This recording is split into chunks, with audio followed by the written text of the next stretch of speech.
Way is Megan Wilden, our esteemed, she's a member of the For Freedoms Coalition, but also she is our Zoom manager par excellence for today.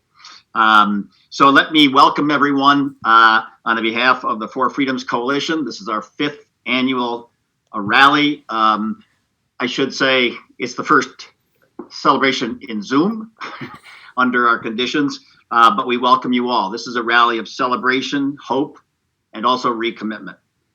I welcome you all. Everybody has other things they can do, so thank you for joining us. Today, following the tragedies of January 6th, a day of infamy against our democracy and months of attacks on a free and fair election, we celebrate our freedoms today and the triumph of our democratic institutions, while recommitting ourselves to defend and protect those freedoms. Let us remember all of that. And now to begin with an invocation, I'd like to welcome the Rabbi of Temple Anshe Amunim, Rabbi Liz P.G. Hirsch. Rabbi. If. A word of hope, a word of agency. If. A word pregnant with possibility. A republic, if we can keep it. If. As the Bible teaches us, if holds the power to bestow blessings, to create peace and prosperity. If is a word of covenant, of social responsibility, of what we owe each other. Covenant with God or with our fellow human beings is a two-way street. Covenant is mutual. If we heed God's commandments, instructions for how to treat each other, how to behave ethically and responsibly toward one another. If we love our neighbors as ourselves. If we chase after justice.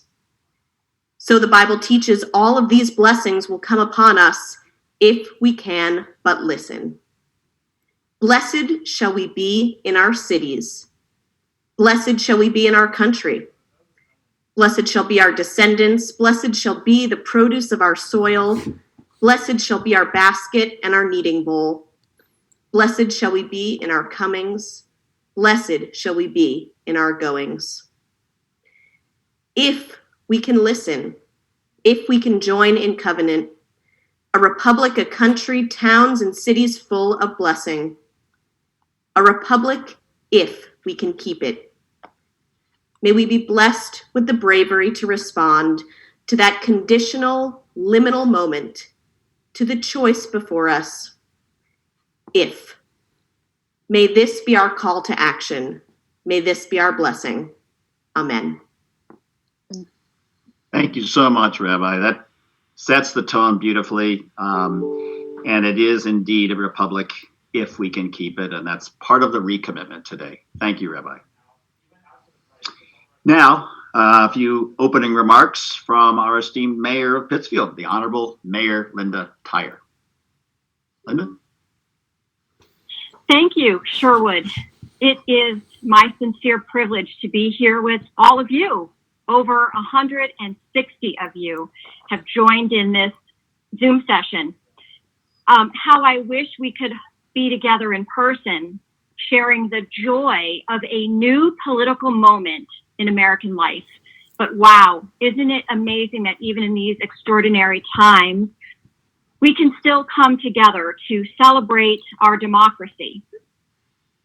To those dedicated members of the For Freedoms Coalition who are at the helm fighting for justice, thank you for your unwavering energy, effort, and attention towards advancing the power of the four freedoms: freedom of speech and religion, freedom from fear and want, and for keeping up the fight against bigotry and prejudice here in the Berkshires and around our Commonwealth and in the United States. In January 2017, seems like a long time ago, and we've been through a lot since then, 2,000 people came together in downtown Pittsfield, and we marched in solidarity, in resistance, in perseverance, and to raise our collective voices in support of these freedoms that were under steady assault throughout our country. And today, January 24th, 2021, my heart is overjoyed. We have a new president and a new vice president to lead us on.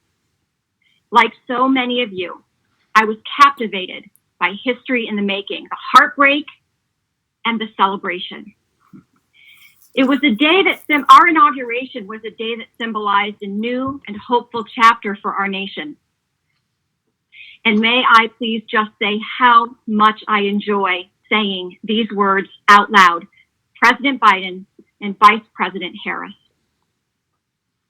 We know, however, that there was a hard-fought battle to regain this hope. The insurrection at the U.S. Capitol earlier this month reflected egregious and appalling conduct.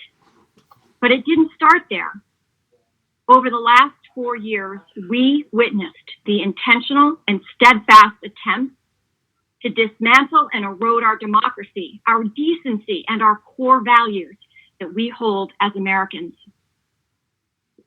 And in the face of these oppositional forces, we also saw the collective strength of our fellow Americans who refused to idly stand by. They and you and we kept speaking, kept questioning, kept demanding, and kept taking to the streets to protest the raw and unfiltered injustices that were laid bare for all of us to see. It's this resilience that sustained us through some very dark and difficult chapters. And as we look ahead, the only way to unite our country is to heal from these repeated horrific events and to find powerful ways to prevent them from ever happening again. Our democracy may have been shaken to the core and left fragile, but it is intact. And this is what matters. We all have an obligation to strengthen and uphold our American institutions for all Americans. The preservation of American democracy depends on each one of us to act in a manner that protects the 4 freedoms for all. Thank you for the honor of kicking off today's special coming together. It is my great privilege to be here among all of you, our spiritual leaders, our guest speakers, including our keynote speaker, Senator Markey, the dancers, and the musicians. May we leave here inspired and even more dedicated to democracy. Thank you, Mayor Tyer. That was really good and inspiring, and thank you. We all admire your work as the mayor of Pittsfield and beyond, fighting for justice as we all are committed to. So thank you. And now we have a statement of purpose, actually from our 4 Freedoms Coalition. It's to be read today by City Councilor and Democratic State Committeewoman Helen Moon. Helen is involved in a whole lot of community and efforts at sustainable change. She is on many boards and local endeavors, including, among several others, the NAACP Berkshire County chapter. She's a union member, honored by the Massachusetts Women's Political Caucus Public Service Award. She's passionate about electing women of color up and down the ballot. So we welcome Councilwoman Moon. Our democracy hangs by a thread. On December 7th, 1941, this nation faced a day of infamy when Pearl Harbor was attacked. On January 6, 2021, on the 80th anniversary of Franklin Roosevelt's 4 Freedoms speech, we faced another day of infamy. Our nation's capital, our citadel of democracy, was ambushed by white supremacists incited by our own president. The violence was based on the president's campaign of undermining our elections.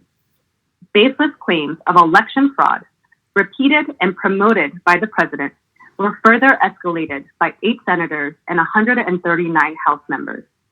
They continued propagating a campaign of lies as they voted to stop the certification of our duly elected president and vice president. It was an attempted coup, as the insurrectionists violently fought to overturn a free and fair election certified by each state and approved by innumerable courts. That's what dictatorships do, not democracies.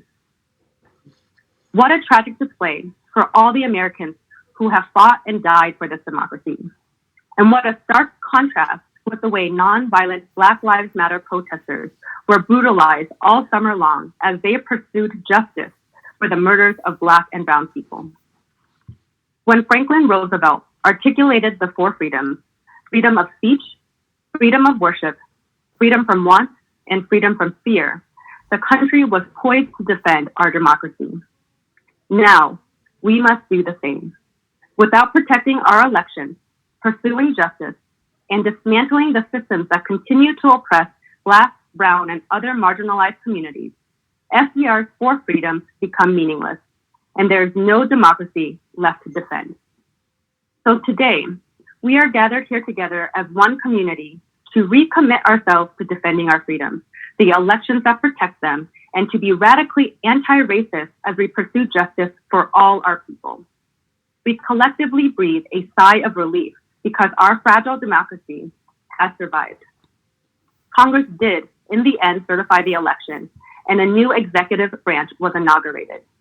Joe Biden is the 46th president, and Kamala Harris is the first Black, South Asian, daughter of immigrants, woman to serve as the president of these United States of America. What an amazing day.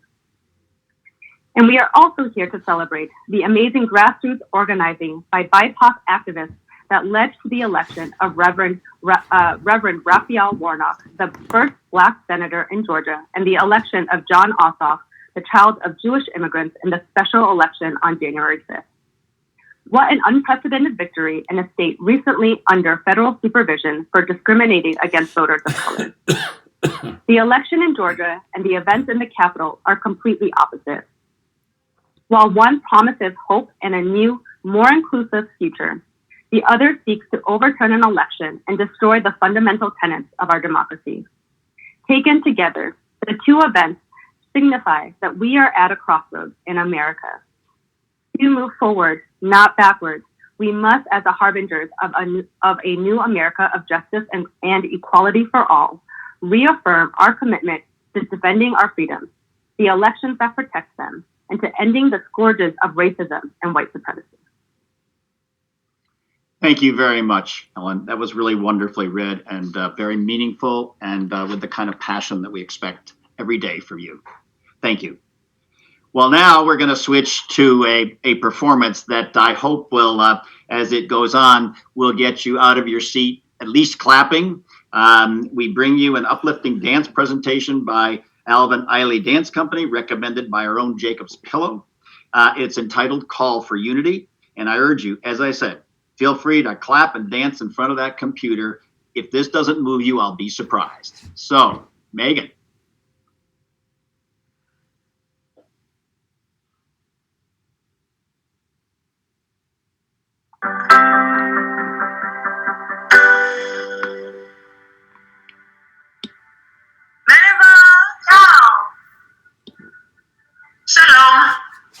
Salam. Wow, Hi, how are you? nie wszystko super. We hear you. Nice to see you. Ni hao ma. Kako ste vi? Super izgledate. Oh.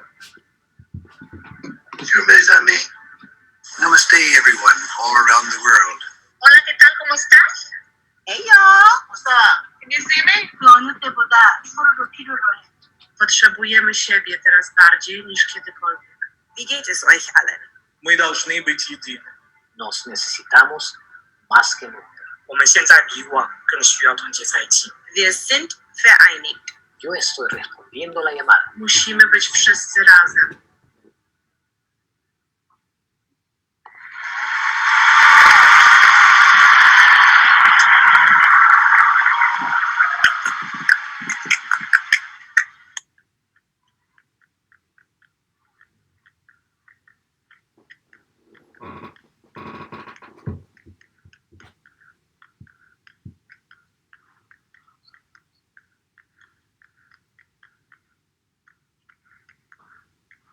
Becky, the sound is no longer coming through. I have everything as high. It could just be that it's soft. Now it is.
That was very moving, but I'm sorry that we had the technical glitches, everybody.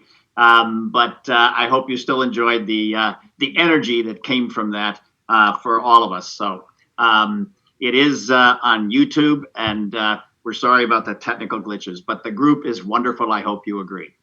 In any case, from now on, we're going to ask you to listen carefully. It's my pleasure to welcome an exceptional young woman. I'm really pleased about this. Sadia Ketty Goodson. She's a senior at Pittsfield High School, a member of the Senior Class Council, Students Who Have Voices, the National Honor Society, the Orchestra and Theater. In addition, she's very involved in the community, including the Rites of Progress, Passage, and Empowerment Mentoring Program for Girls. She is an advocate, community leader, and passionate about social justice. Sadia is planning to attend Howard University this fall. Welcome, Sadia. Thank you for that generous introduction. Hello, everyone. Before I start, I would like to acknowledge the adversity, difficulty, and suffering that has come before this moment in time.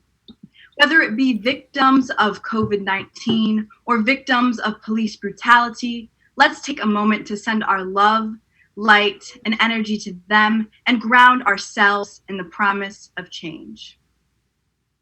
The year was 1941.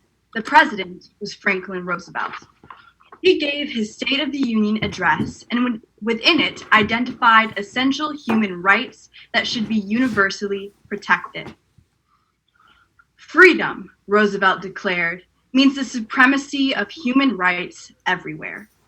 These were freedom of speech, freedom of worship, freedom from want, and lastly, freedom from fear.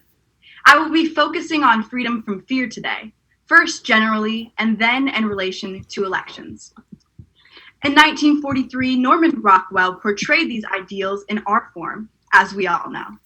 Within these paintings, I must identify two things that really stuck out to me. First, in all of these paintings, there isn't a single Black person or person of color.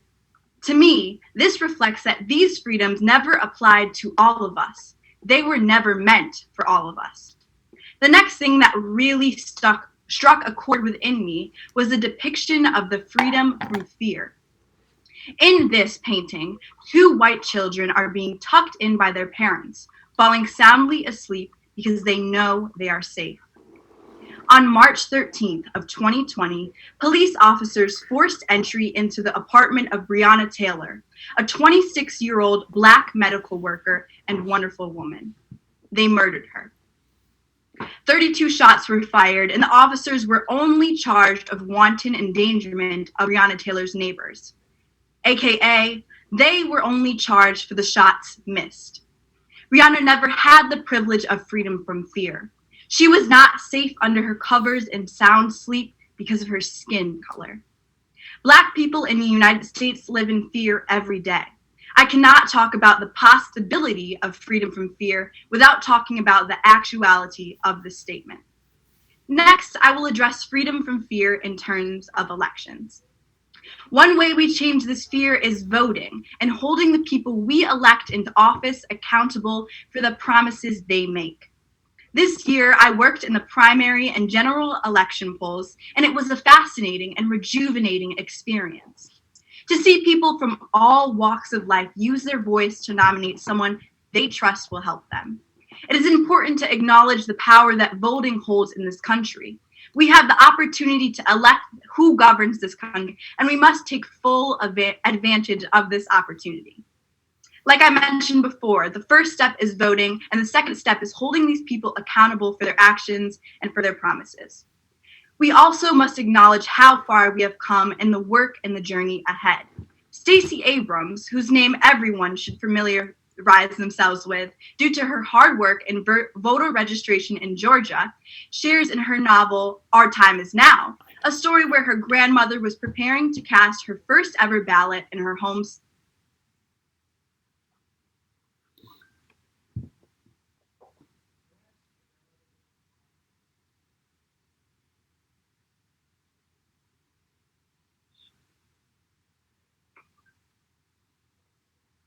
That she did not want to vote.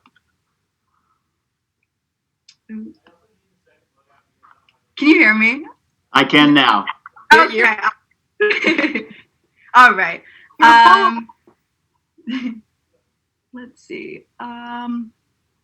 She did not want to vote. These are the barriers that we have overcome when people would try to suppress our voices in elections. Stacey Abrams also shares that modern day suppression has swapped rabid dogs and cops with bully clubs for a restrictive voter ID and tangled rules for participation. It is true that voter suppression is still alive, and we must change that. We deserve to be free from fear in elections and in life. All of our voices deserve to be heard in order for true change to occur. These 4 freedoms were made 79 years ago, with a promise that one day were hoped to be fulfilled. Well, everyone, this is the year of more than hope. This is the year of action and fulfilling that promise. After all, we are not free until all of us are free. Thank you. Well said, Sadia. I think everyone can understand why Sadia is a community leader and advocate. Thank you so much. And indeed, voter suppression is still with us. Thank you for emphasizing it. Thank you for speaking from the heart. And now we move to another artistic rendition of what our energy should be in order to act now to protect our freedoms. We welcome our own, we have an exciting drumming presentation from Jerome Edgerton Jr., a percussionist, a multi-talented community leader, the musical director of Youth Alive Performing Arts Group, visionary and founder of Session Life Skills Athletic Mentoring Program for young men. Here is Jerome on the drums.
Thank you, Jerome.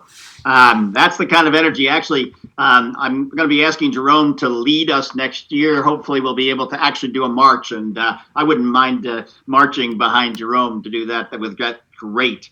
And now we have to look to another speaker, and I trust that our state senator, Adam Hinds, will be able to match that energy, right, Adam? Yeah. And but as we are waiting for the senator here to speak, I just wanted to thank the other members of the Berkshire delegation. I believe we are joined by Smitty Pignatelli and John Barrett, and certainly Tricia Farley-Bouvier. And I also think that we're joined by Mayor Bernardo from North Adams. So thank you all. And now I turn it to Senator Adam Hinds. Thank you very much. Great. Adam? Thanks, Sherwood. And hello to everyone. Once again, the Four Freedoms Rally is bringing us together at a critical moment in our democracy. It's a critical moment for our country and our community.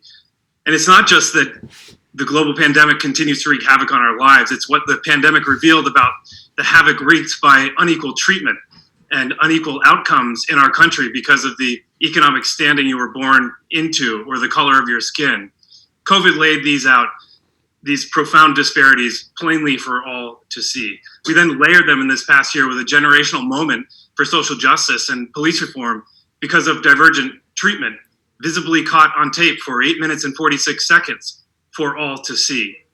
We have now layered those with a national crisis in our democracy because of incitements that were plain for all to see. So it is indeed a monumental moment that we find ourselves in.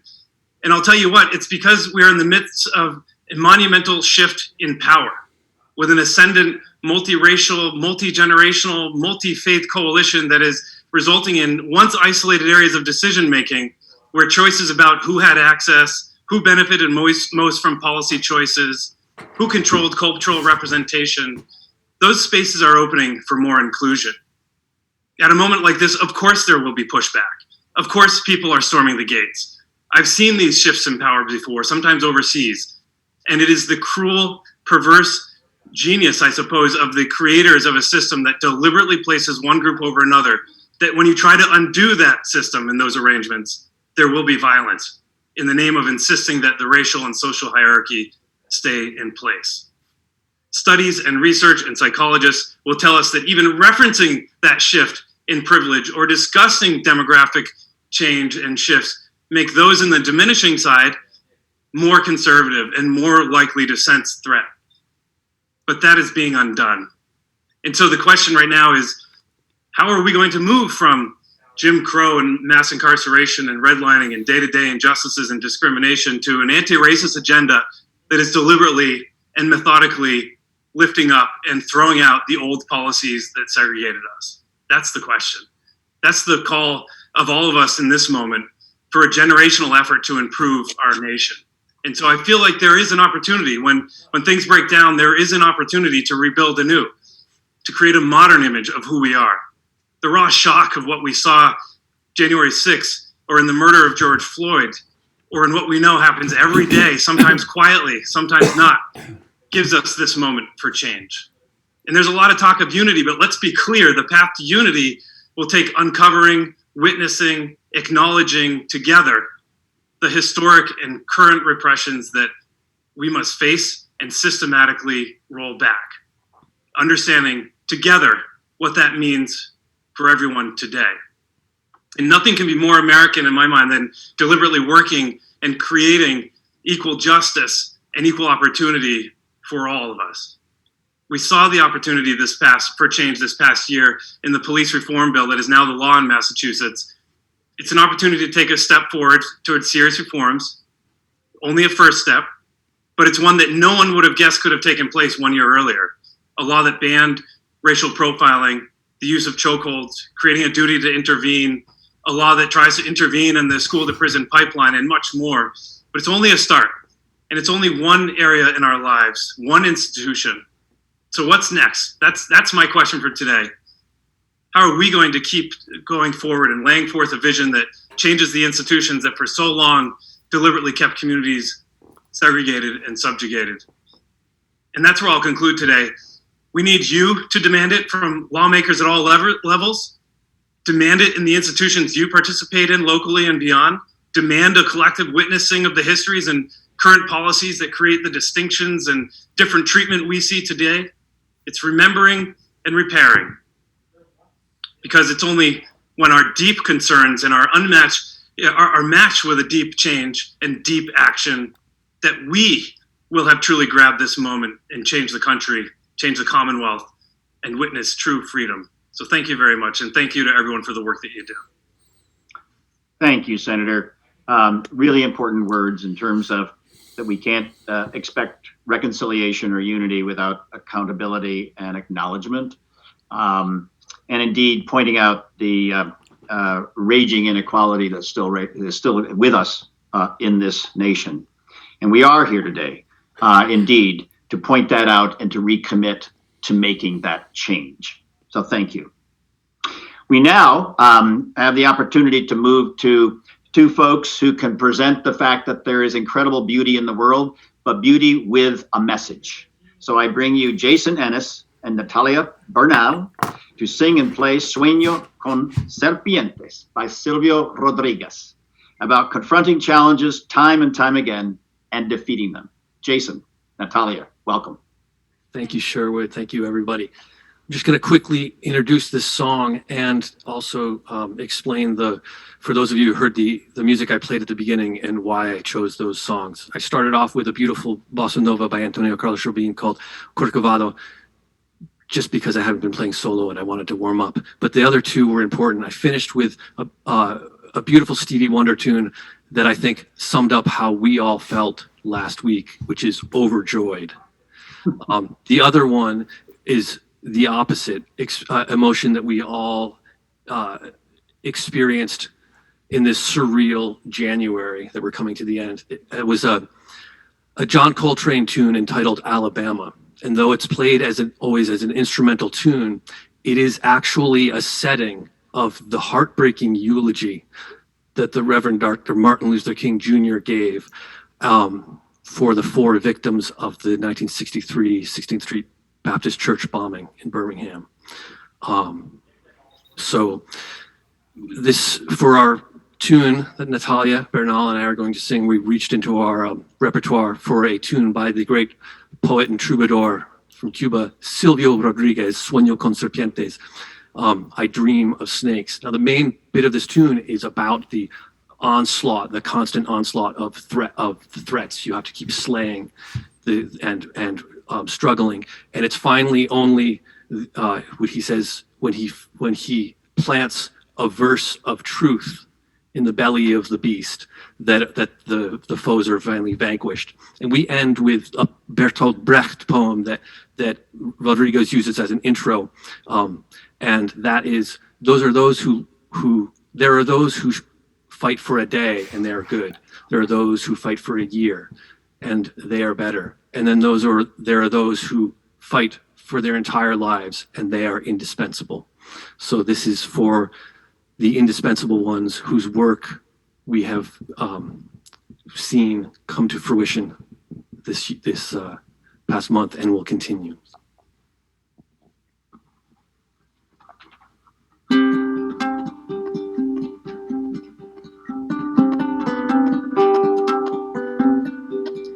Sueño con serpientes de mar, con cierto mar de serpientes sueño yo. Largas transparentes y en sus barrigas llevan lo que puedan arrebatarle al amor.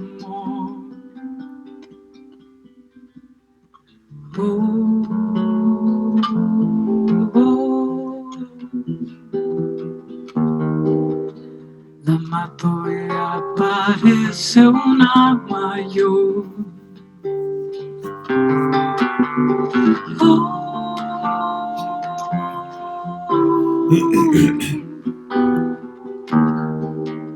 Con mucho más infierno en digestión. No quepo en su boca, me trata de tragar pero se atora con un trébol de mi sien. Creo que está loca, le doy de masticar una paloma y de enveneno de mi bien.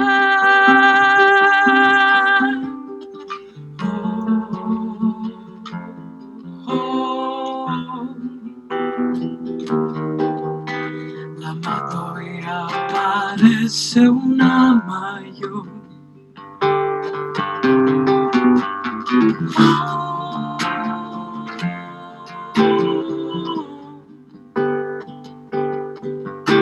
Con mucho más infierno en digestión.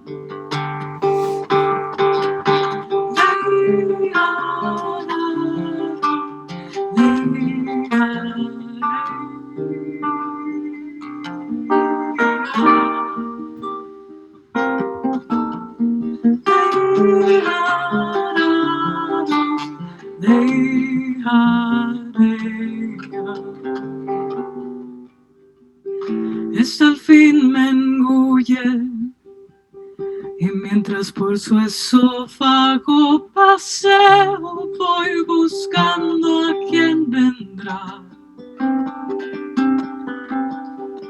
Pero se destruye cuando llego a su estómago y planteo con un verso una verdad.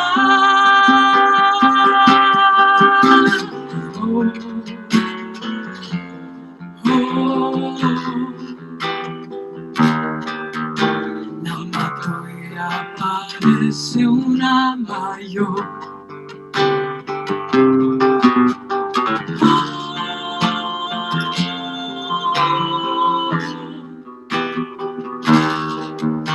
Con mucho más infierno en digestión.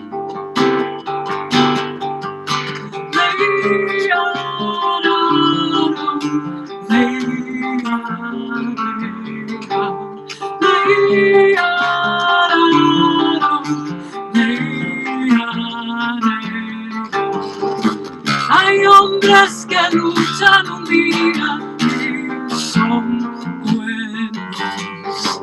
Hay otros que luchan un año y son mejores. Hay quienes luchan muchos años y son muy buenos.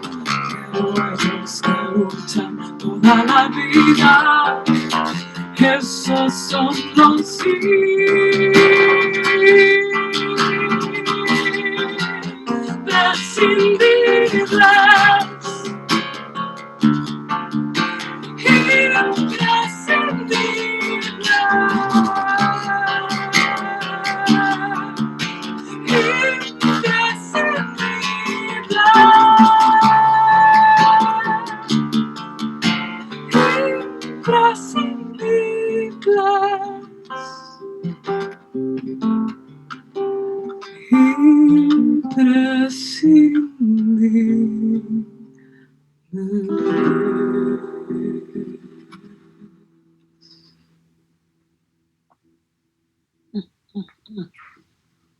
Pure beauty. Thank you so much, Natalia and Jason.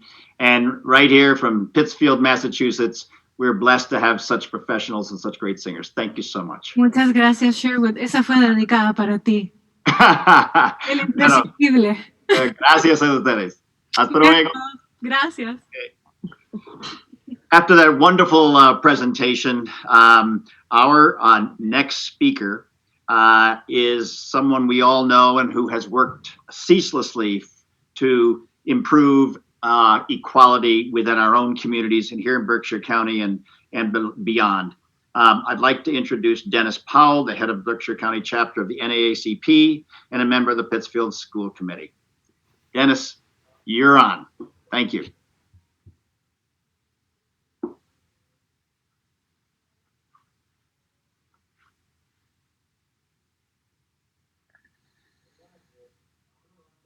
Thank you, Sherwood. I want to take a moment to acknowledge all the Native people deserving of our attention in acknowledging the sacredness of the past. January 24th, it was on this day in 1956 that the man who murdered Emmett Till confessed in Look magazine. January 6th, 1941, Franklin Delano Roosevelt, during the 77th Congress, insisted that people of all nations of the world share America's entitlement to the four freedoms. The problem with this was that America's entitlement to these freedoms was not inclusive of all Americans. And we know this because of the 1964 Civil Rights Act and the 1965 Voting Rights Act. We can conclude that the first freedom, freedom of speech and expression, was not an entitlement enjoyed by blacks because of these two acts. All lawmakers were not in favor of the law. The Senate passed 77-19. The House debated for more than a month before passing it with a vote of 333-85. If the four freedoms was America's entitlement, then the chamber's voice should have been 100% in favor. Fast forward to January 6, 2021, when members of the House and Senate stood on the floor opposing the election results, refusing to recognize Joe Biden's electoral victory. March 7th, 1965, when peaceful participants in a Selma to Montgomery march for Voting Rights were met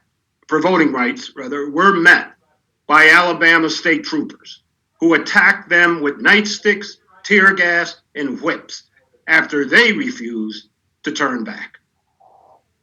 January 6, 1941, President Roosevelt stood in our nation's capital, addressing both Congress houses, that all people in all nations of the world share America's entitlement to the four freedoms. January 6, 2021, exactly 80 years to the date when Roosevelt addressed Congress, an angry mob of white supremacists descended on that very building with the intent to destroy our democracy. No nightstick, tear gas, nor whips when they refused to turn back. They breached the Capitol with the intent to commit murder and abuse the very freedoms that were given them. On August 6, 1965, President Johnson signed into law the Voting Rights Act. It would be considered one of the most far-reaching pieces of civil rights legislation in the United States, with the Reverend Dr. Martin Luther King Jr. present and other civil rights leaders. 56 years later, this critical piece of legislation, the Voting Rights Act, would become significant. Black people turned out in record numbers to change Washington's dynamics, not just with who would occupy the White House, but also who would control the House and the Senate. Yes, blacks used their entitlement of the four freedoms and the Universal Declaration of the Human Rights, which are inseparable. Thank you, President Johnson. Let's remember that it is our humanity that makes us strong as a nation. And let's remember humanity starts at birth, and so does our four freedoms. I want to close with a poem written by Langston Hughes, entitled Freedom. Freedom. Freedom will not come today, this year, nor ever through compromise and fear. I have as much right as the other fellow to stand on my 2 feet and own the land. I tire so of hearing people say, let things take their course. Tomorrow is another day. I do not need my freedom when I'm dead. I cannot live on tomorrow's bread. Freedom is a strong seed planted in a great need. I live here too. I want my freedom.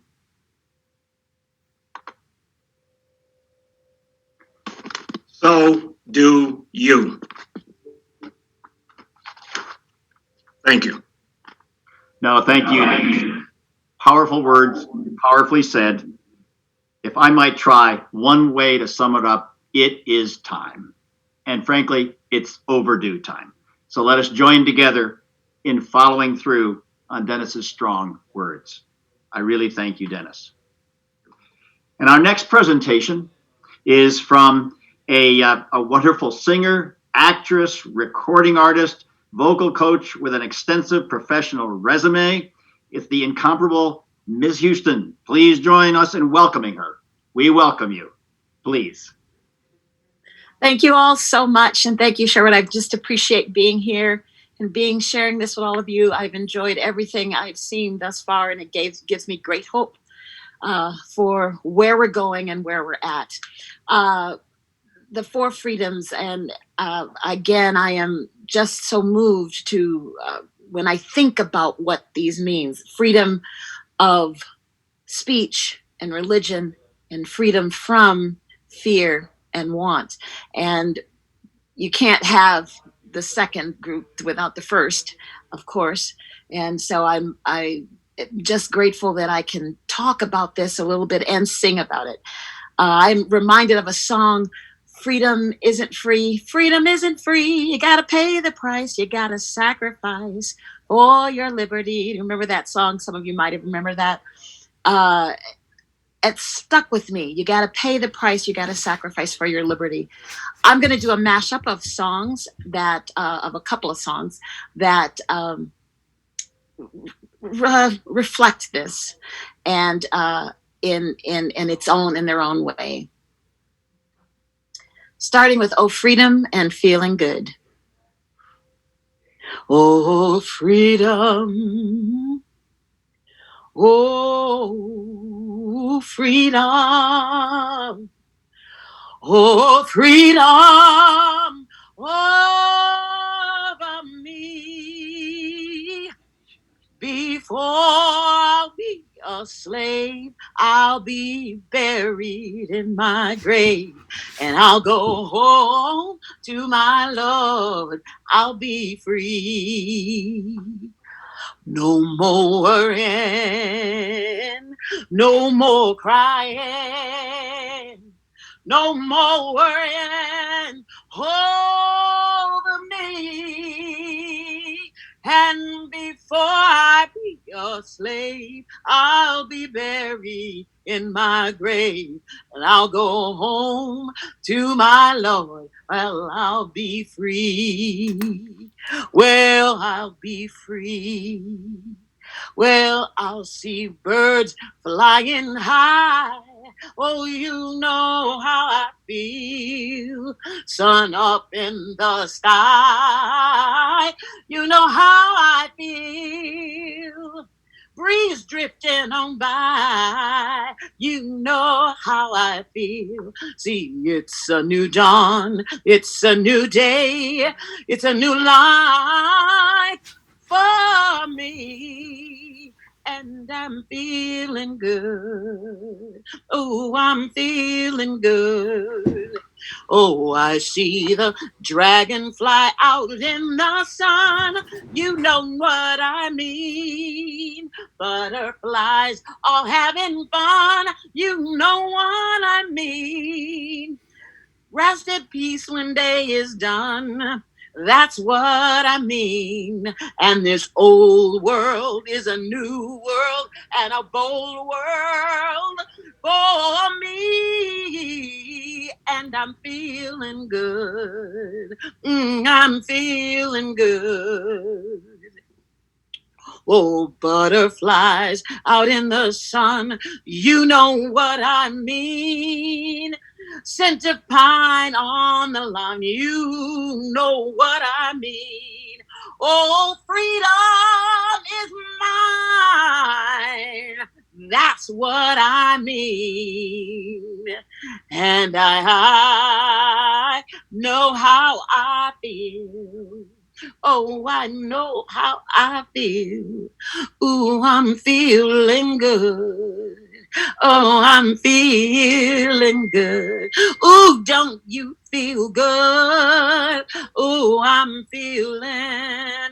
Before I'll be a slave, I'll be buried in my grave. And I'll go home to my Lord, and I'll be free. I'll be free. Come on, y'all, let's be free now. Ooh, oh, freedom.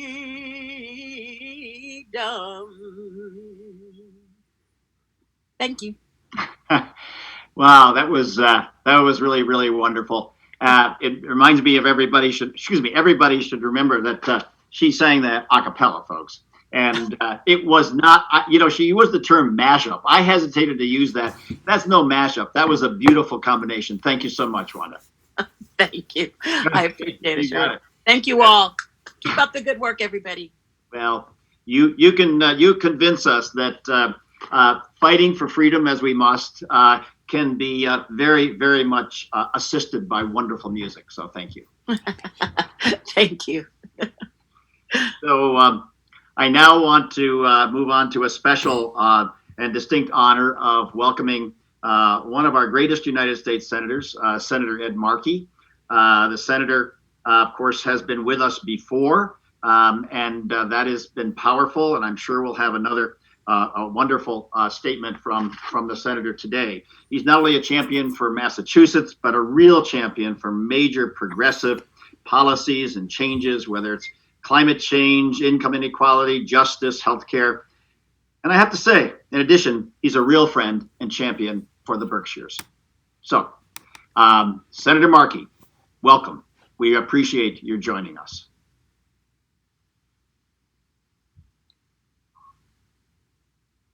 And Sherwood, I am not seeing him or his staff on participants. I don't see Jim Cantwell.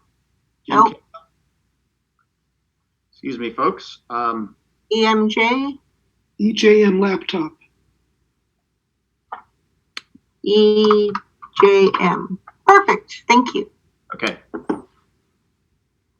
Can you see me now? Aha. You're on, Senator. Thank you. Beautiful. Thank you. Again, thank you, Sherwood, for that kind introduction, and all the members of the Four Freedoms Coalition. And I agree with you. That music, a cappella, was about as beautiful a rendition as you could ever hope to have presented. It was just absolutely incredible. I'd also want to acknowledge all of the great leaders who are participating today. Mayor Linda Tyre, State Senator Adam Hines. I know that Tricia Fowley-Bouvier is there, and John Barrett and Smitty Pignatelli. We thank all of you for your leadership in the Berkshires and your friendship. And to Saduka, Ketty Goodson, and Dennis Powell, the president of the NAACP Berkshires. We are so grateful for your service and your commitment to a more just world. And while we sadly don't get to march along North Street this year, I know we all share the same collective joy, relief, and anticipation as we start this new year. It may feel like 4 degrees outside in Pittsfield right now, but this Four Freedoms event is full of an energy that reflects a renewed commitment to this great democratic endeavor that we call the United States of America. And I'm thrilled to be able to join you virtually this afternoon. And here's hoping that we will be reunited in Pittsfield this time next year. 80 years ago, President Franklin Delano Roosevelt stood in front of an embattled nation and put forward 4 freedoms that would guide the country as it stood on the brink of world war. He reminded us of our shared commitment to democracy, the strength of our people, and outlined the 4 compass points that direct us ever forward toward the destination of justice for all.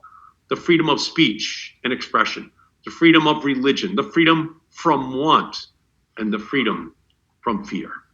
Today, the crises we face are equally urgent and global. We find ourselves in a moment when unity feels far from our reach and the ideals of our nation are being tested. On January 6th, our freedoms were attacked at the United States Capitol, that temple of democracy, the people's house. Our shared values as a nation of liberty and equality, that sense of fairness and justice, came under direct assault. An assault led by individuals and forces fueled by lies, racism, sexism, and xenophobia. An assault that is the direct result of 4 years of what our new Congresswoman, Cori Bush, has called a white supremacist in chief. What saddened me and outraged me most in the hours and days since the insurrection at the Capitol is that a big part of America no longer believes in any kind of democracy. They no longer believe in the rules that we all live by, in the pursuit of goodness and progress. Donald Trump is gone from the White House, but we know that the hate and the culture of white supremacy that defined his corrupt tenure has been with us since our founding as a nation. As the wonderful National Youth Poet Laureate Amanda Gorman reminded us on Inauguration Day, just us is not justice, but a response to the attack by a hateful mob that would rather live in a white dictatorship than a multiracial democracy. We did not fold, cower, or stop the work of government. Instead, we returned that very same evening to certify the results of the 2020 election and ensure that President Joe Biden and Vice President Kamala Harris would be ready to take over the Oval Office on January 20th. This last Wednesday, as President Biden and Vice President Harris stood on the same Capitol steps to take their oath of office, we reaffirmed the strength of our democratic endeavor. We recommitted ourselves to being the defenders of freedom. We set in motion a movement for change because democracy prevailed. Today, we remain in pursuit not simply of the ideals of our democracy as they were written in our Constitution, in the striving every day to create a more perfect union. We are in pursuit of a new day, a new age, a new era, one not written only by white men, many who owned slaves and opposed suffrage, but one built and led by all of the people of this country, Black and white and Latinx and Asian and Native American and Indigenous, young and old, rich and poor, able and disabled, queer, straight, gay, trans, all of it. A nation that embraces the freedoms we once celebrated. Freedom from inhumane detention camps and policies that separate mothers from their children at our border. Freedom from a hateful transgender military ban so that our service members are honored, respected, and thanked for their service. Freedom from a discriminatory Muslim travel ban, refugee caps, a deportation army, oil executives in the cabinet, nuclear brinksmanship, an assault on abortion, and lack of access to quality health care. We are a movement prepared to redefine and expand the freedoms we hold dear and take the bold and progressive action necessary to meet the urgency of this moment. We know that we can't just return to the status quo. We have to do more than just reverse the damage from the past 4 years. We must think bigger, be bolder, and act more bravely to transform our democracy and envision the freedoms we have yet to deliver. We have work to do, and the time for small steps is long past, because our democracy requires freedom from the coronavirus pandemic, so that our vaccine distribution is quick and efficient and equitable, so that we provide every person $2,000 recurring monthly payments through the remainder of this crisis, and we ensure that our economic recovery is based in justice. Our democracy requires freedom from gender discrimination once and for all. It is long past time to pass an Equal Rights Amendment and close the gender pay gap. Let us banish to the history books the days when a woman only made 79 cents on the dollar to a man, a black woman only made 65 cents, and a Latina only 58 cents. Our democracy requires electoral reform so that every voice is counted, that we put an end to racist gerrymandering, and that we expand voting rights to those with prior felony convictions, and reform our election system to ensure that voting is accessible to every person in our country. Our democracy requires freedom from the climate crisis. We need a Green New Deal in a world where Black and brown families no longer have to breathe different air than white families. A world where young people can dream about the future instead of fearing it. Our future will not be found in the dark of a mind, but in the light of the sun. And our democracy requires freedom from racial injustice. We need criminal justice reform and police accountability. We owe an apology to the generation of Black men and women who were incarcerated as a result of the failed war on drugs.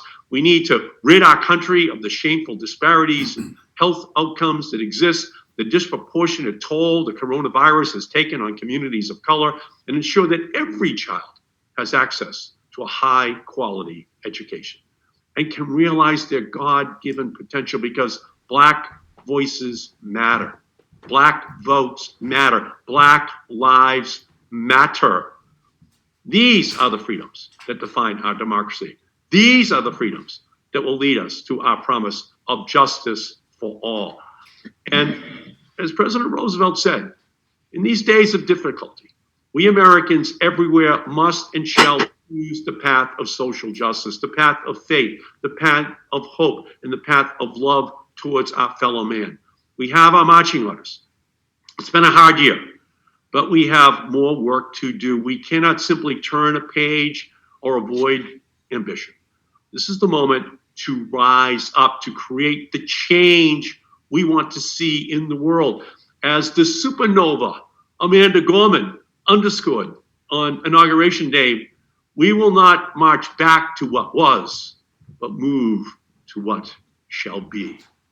This is our opportunity to put our justice agenda into action. Healthcare justice, educational justice, economic justice, environmental justice, so that freedom rings from the Berkshires and the Housatonic to the Redwoods of California. And if the Republicans continue to block these efforts, then we must end the filibuster so that freedom can ring once again. We cannot let Mitch McConnell and a minority of Republicans to stop these freedoms from being granted to every single citizen. We cannot allow the Republicans to block the fundamental change we need to fight the climate crisis. We cannot allow the Republicans to block the fundamental immigration reform which we need, the gun reform which we need, the protections for the LGBTQ communities which we need. If they decide that they are going to obstruct, then we just must end the filibuster in the United States Senate so that freedom and justice can ring once again in our country. My hope is that a year from now, we will be marching together, hand in hand, probably with warm gloves, working together to continue the progress we've made over the past year. I hope our communities will be healthier, more equal, that our earth will be protected and sustainable, and that ending the climate crisis will be front and center on the policy agenda in Washington, D.C., here at home in Massachusetts, and around the globe. Together, I know that we can make 2021 a year of monumental progress, that we no longer have just 4 freedoms to commemorate, but have so many more to celebrate. So let me conclude by quoting Seamus Heaney, the favorite Irish poet of President Biden, and me as well.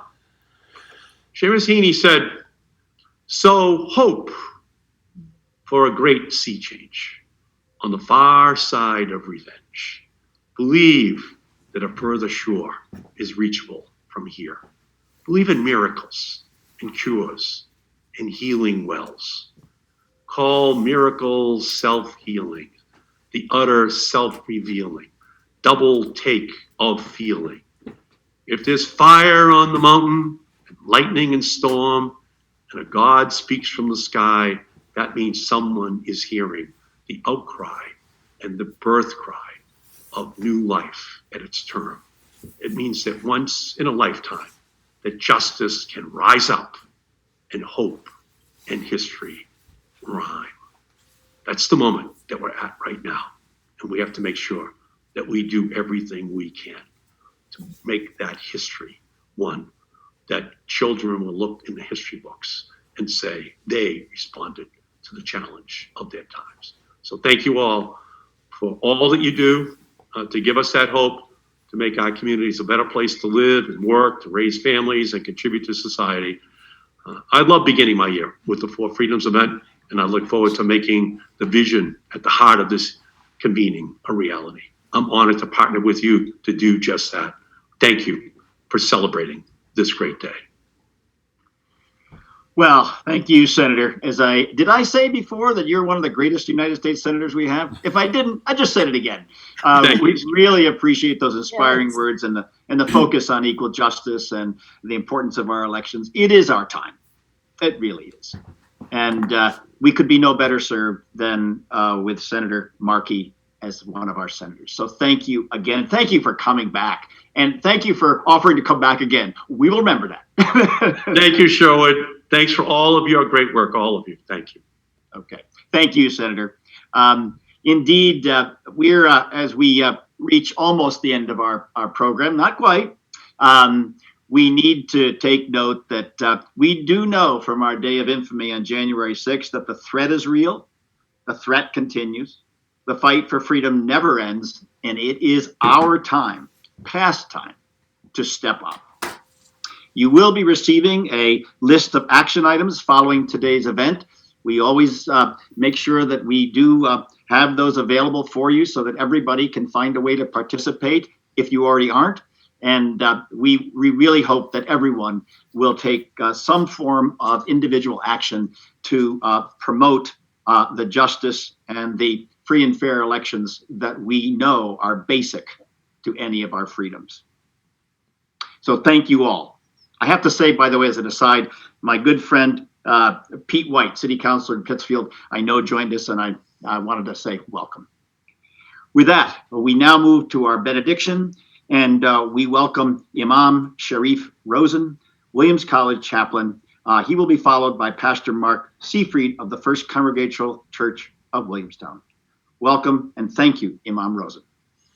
Greetings, friends. Thank you, Sherwood, and everyone who's joined today's call. It's a joy to be with you all today. Imam Shafi, a Muslim sage from many centuries ago, was famous for saying that when he engaged in a contentious discussion with another person, his prayer was not that he win the debate, but that the one he debated would simply speak the truth so that he could follow it. Perhaps we're struck by the presence of mind it displays to remember to even pray before entering into debate, let alone hoping that the other person is inspired with the wisest answer or course of action. I was wondering if this kind of humility was a mere social courtesy.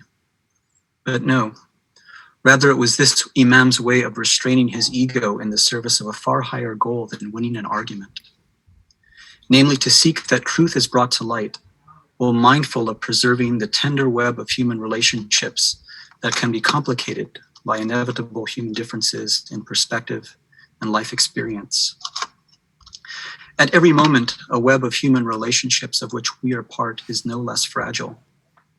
We are both burdened and blessed to be its caretakers and stewards. The Quran states that one of the reasons for God bringing forth such diverse characteristics among human beings is that, quote, we come to know one another.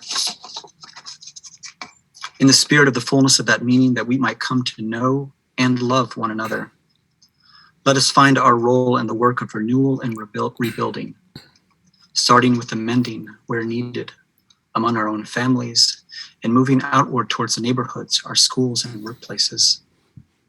May we have the courage to recognize and overcome our personal and communal barriers to living out our fullest expression of peace, love, anti-racism, equity, and justice.